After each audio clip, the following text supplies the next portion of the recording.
Hi food lovers, மீண்டும் உங்கள் அத்தனை பேரையும் லக்ஷ் போஜனாவிலே சந்திப்பதிலே மகிழ்ச்சி. நீங்கள் என்னன்னு கேட்டிங்கன்னா, நம்மளோட கோங்குரா. இதே கோங்குரா வச்சு அவங்க தொகையில் பண்ணுவாங்க. ஃபென்டாஸ்டிக்காக இருக்கும். சாதத்தில் கலந்து சாப்பிட்டிங்கன்னா நம்ம புளியோதரை சாப்பிட்ற மாதிரி ஒரு ஃபீலிங் இருக்கும். புளியோதரை கூட நீங்கள் சாதம் வடிக்கணும், அதுக்கப்புறம் ஒரு தாளிப்பு கொடுக்கணும், அதுக்கப்புறம் அந்த புளிக்காய்ச்சலை போட்டு கரட்டி எடுக்கணும். அது எதுவுமே கிடையாது. சாதத்தை வடிச்சிங்கன்னா நல்லெண்ணெய் விட்டு சாதத்தில் பிசைஞ்சு சாப்பிடலாம். புளியோதரைக்கு ஈக்குவலாக இருக்கக்கூடிய டேஸ்ட்டில் இருக்கக்கூடிய ஒரு கோங்குரா பச்சடி, கோங்குரா தொகையல் எப்படி செய்யலான்னு பார்க்கலாமா? வாங்க.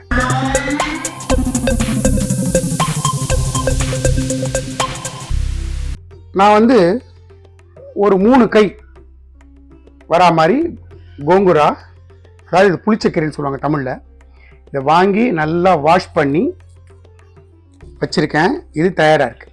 இதை தவிர கிட்டத்தட்ட ஒரு 20-25 காஞ்ச மிளகா, உங்கள் காரத்துக்கு ஏற்ற மாதிரி, அது ஒரு 2 டேபிள் ஸ்பூன் தனியா, ஒரு 1/2 டீஸ்பூன் கடுகு, ஒரு டீஸ்பூன் வெந்தயம், 1 டீஸ்பூன் ஜீரகம், இதெல்லாம் ரெடி பண்ணி வச்சுருக்கேன். இதுதான் மொத்த பொருளே.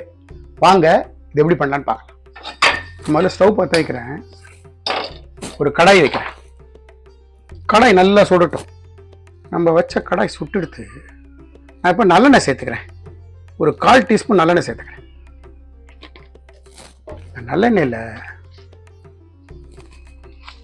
நம்மளோட காஞ்ச மிளகா இருக்குல்ல, 20 காஞ்ச மிளகா, 20 காஞ்ச மிளகாயை ஃபஸ்ட்டு ஸ்லைட்டாக எண்ணெயில் வறுத்துருங்க. ஃப்ளேமை ஸ்லோ பண்ணிக்கங்க. ஃப்ளேமை ஸ்லோ பண்ணிவிட்டு இந்த வறுக்கும்போது பார்த்தீங்கன்னா இந்த மிளகா வத்தல் இந்த மாதிரி பபுலா இந்த மாதிரி பொரியும். அந்த பொரியிற ஸ்டேஜில் எடுத்துடணும். அதுக்கு மேலே போச்சுன்னா கருக ஆரம்பிச்சிடும். அதனால அந்த பொரியல் வரும், அந்த பொரிஞ்சில் இருக்கும்போது எடுத்துடணும் எல்லாத்தையும். ரொம்ப சிம்பிளான டிஷ்ஷு, ரொம்ப பெருசாக இன்க்ரீடியன்ஸும் தேவையில்லை, ஆனால் டேஸ்ட் மட்டும் அல்டிமேட்டாக இருக்கும். ஸோ நம்மளோட மிளகா நல்லா வறுபட்டு எடுத்து பிளேட் எடுத்துறேன்.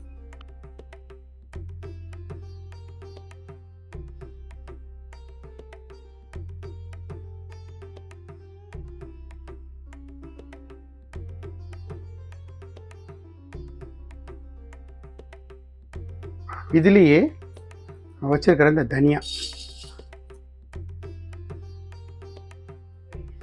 அது கூடவே இந்த கடுகு,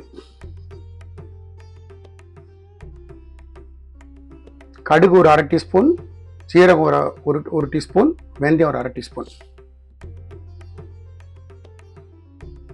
இதையும் லோ ஃப்ளேமில் நல்லா வறுத்துறேன்.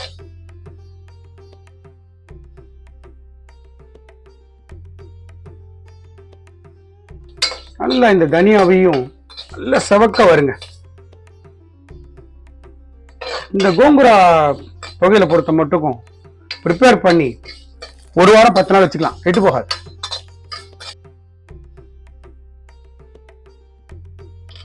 நம்மளோட வெந்தயம், ஜீரகம், கடுகு, தனியா 4 பொருள் நல்லா நான் வறுத்துட்டேன். ஸ்டவ் ஆஃப் பண்ணிட்டேன். என்ன பண்ணுங்க, இதையும் இதே தட்டில் ஓரமாக எடுத்துடலாம்.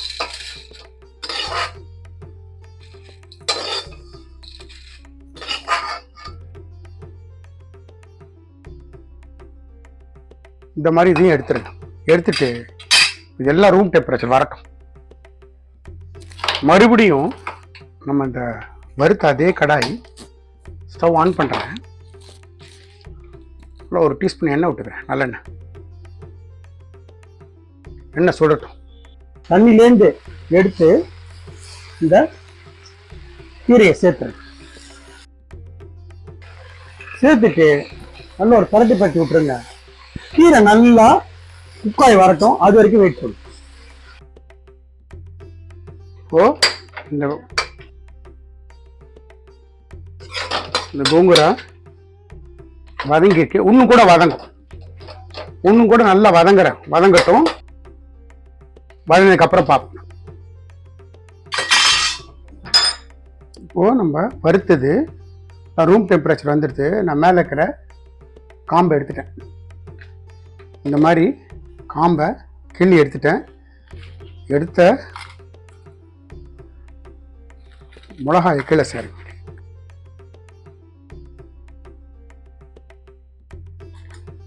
அதுக்கு மேலே தனியா, ஜீரகம், வெந்தயம், கடுகு,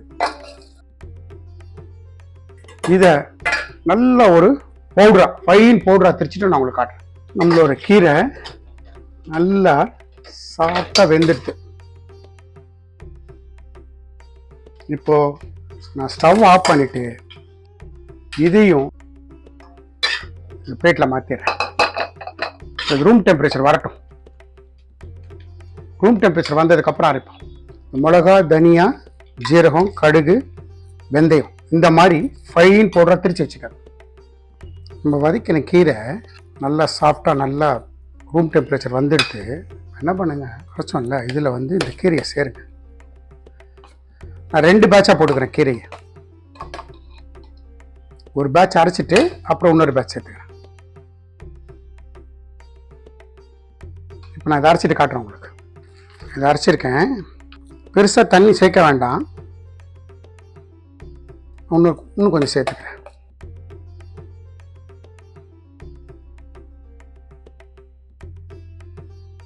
இப்போ இந்த மாதிரி வெண்ணெய் மாதிரி அரைச்சிடுவோம். மறுபடியும் ஸ்டவ் ஆன் பண்ணி அந்த கீரைலாம் வதக்கின அதே கடாயை வைக்கிறேன். கடாய் ஸ்லைட்டாக சுடட்டும். இப்போ இந்த துவையலுக்கு வந்து ஒரு தாளிப்பு. நான் ஒரு 2 டீஸ்பூன் நல்லெண்ணெய் சேர்த்துக்கிறேன். எண்ணெய் நல்லா சுடட்டும். நம்ம விட்ட எண்ணெய் சுட்டெடுத்து நான் ஒரு டீஸ்பூன் கடுகு சேர்த்துக்கிறேன். கடுகு நல்லா கிராக்கில் ஆகட்டும். ஒரு பிஞ்சு ஜீரகம், இதுலேயே ஒரு டீஸ்பூன் உளுத்தம்பருப்பு, ஒரு டீஸ்பூன் கடலைப்பருப்பு. என் கையில் ஒரு 4 பூண்டு, இது ஆப்ஷன், 4 பூண்டை கட் பண்ணி வச்சுருக்கேன், சேர்த்துறேன். சேர்த்துட்டு ஃப்ளேமை லோ ஆக்கிட்டு இதை நல்லா வதக்குங்க.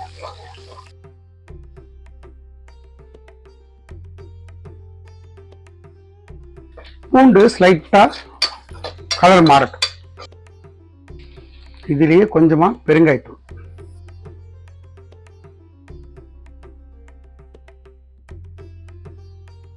நம்மளோட பூண்டு நல்லா ரோஸ்ட் ஆகிடுது. அதே நேரத்தில் நம்மளோட பருப்புகளும் கலர் மாறிடுது. நான் ஃப்ளேமை ஸ்லோ பண்ணிட்டேன். ஸ்லோ பண்ணிவிட்டு நம்ம அரைச்ச தொகையில் சேர்த்துறேன்.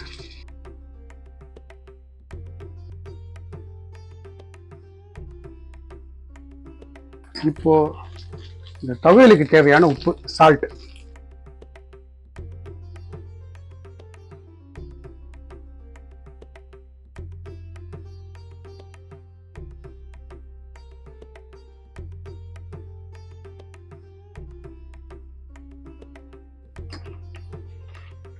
காரம் சரியா இருக்கு, எனக்கு ஒரு உப்பு தேவைப்படுது, உப்பு சேர்த்துக்கிறேன்.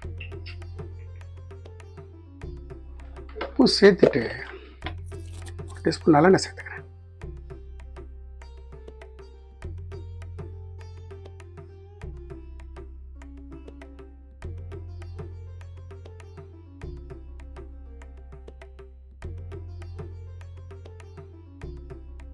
ஒரு ஃபியூ செகண்ட்ஸ் இதில் இருக்கட்டும். நம்மளோட கோங்குரா பச்சடி பார்த்தீங்களா, அட்டகாசமாக தயாரிடுது. ஒரே ஒரு ஸ்பூன் சாதம், நல்லெண்ணெய் கலந்து சாப்பிட்டு பாருங்களேன். உப்பு, புளிப்பு, காரம் கூட ஒரு சிப்ஸ் இருந்தால் போதும். நான் சொன்ன மாதிரி இப்பயே பார்த்தீங்கன்னா நல்லா வதக்கினதுக்கப்புறம் எண்ணெய் ஸ்லைட்டாக மேலே பிறண்டு வருது. இந்த ஸ்டேஜில் நான் ஸ்டவ் ஆஃப் பண்ணிடுறேன்.